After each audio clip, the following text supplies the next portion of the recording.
नमो भगवते वासुदेवाय।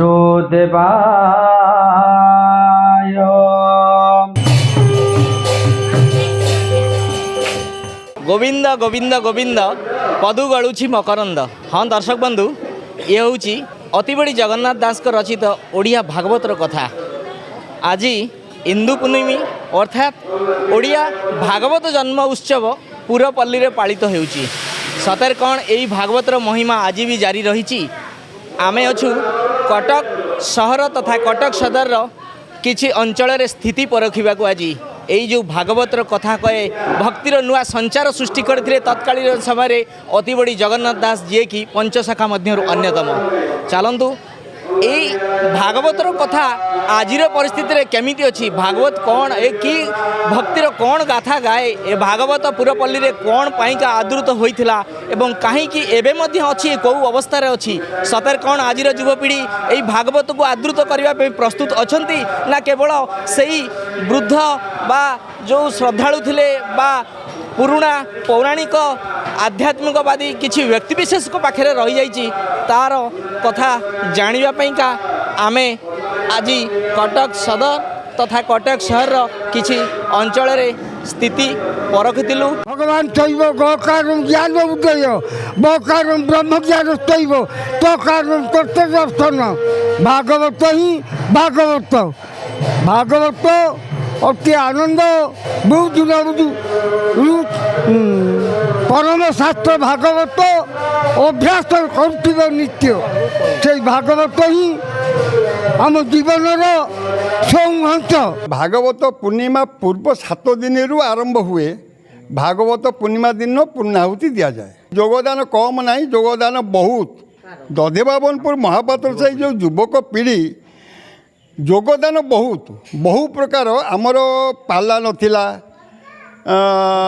भजन नथिला, एबे भजन पाला कंटिन्यू चली। मंगल निश्चय हम कहीं भागवत हूँ गोटे ज्ञानर गंताघर। सबू जाक आम ओडिया जिते ज्ञान संसार परिवार चलैवाई जो ज्ञान आवश्यक सबू जाक से भरपूर हो रही। सबू बेले पादे पादे समय समय प्रभाव पड़ू। आपण देखंतु धान रुआ बेले, धान बछा बेले, हल बुलेला बेले गोटे चषा भागवतरू 2 पद गाई दिए। भागवत जो आमर बोला हुए सर्प माने कान टेकिके शुणते गहिर।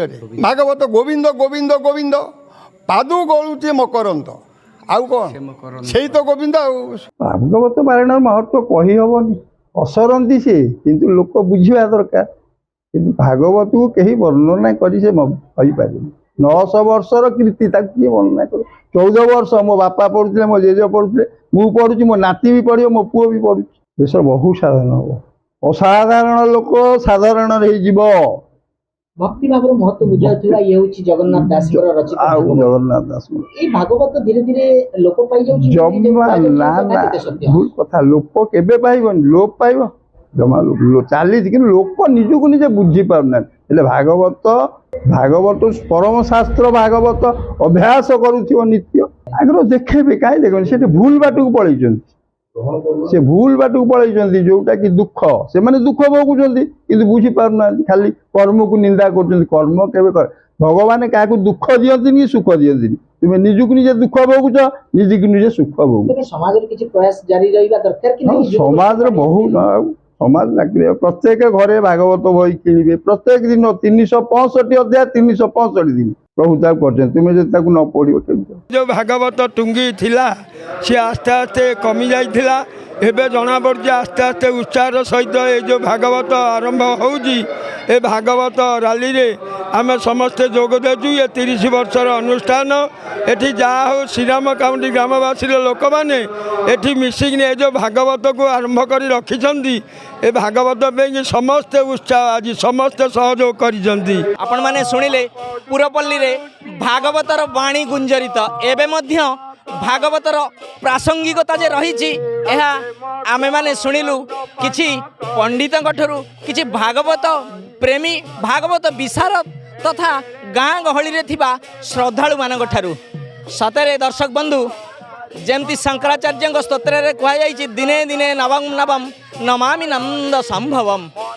हाँ यही भागवतर भक्ति रे आज सारा ओडिशा तल्लीन भागवत जन्मोत्सव पे जेतिकी उत्सुकता थला एबे मध्य सेतिकी उत्सुकता रही जदियो भागवत टुंगीर स्थान किछि परिमाण रे कमी जाइछि तथापि उत्साह एबे भी कमी नाही। तेणु एई भागवतर जन्मोत्सव रे आज अति बड़ी जगन्नाथ दास को मने पकई समग्र उत्कलीय संस्कृति आज यही दिव्य भावना रे संपूर्ण भावे भक्ति रसरे मंडित होईछि।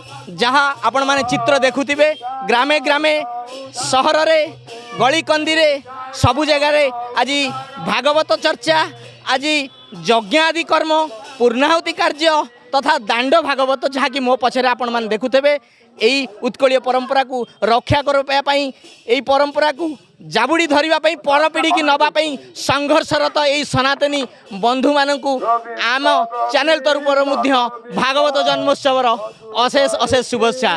कटकरू दीपक आचार्य रिपोर्ट फोकस प्लस।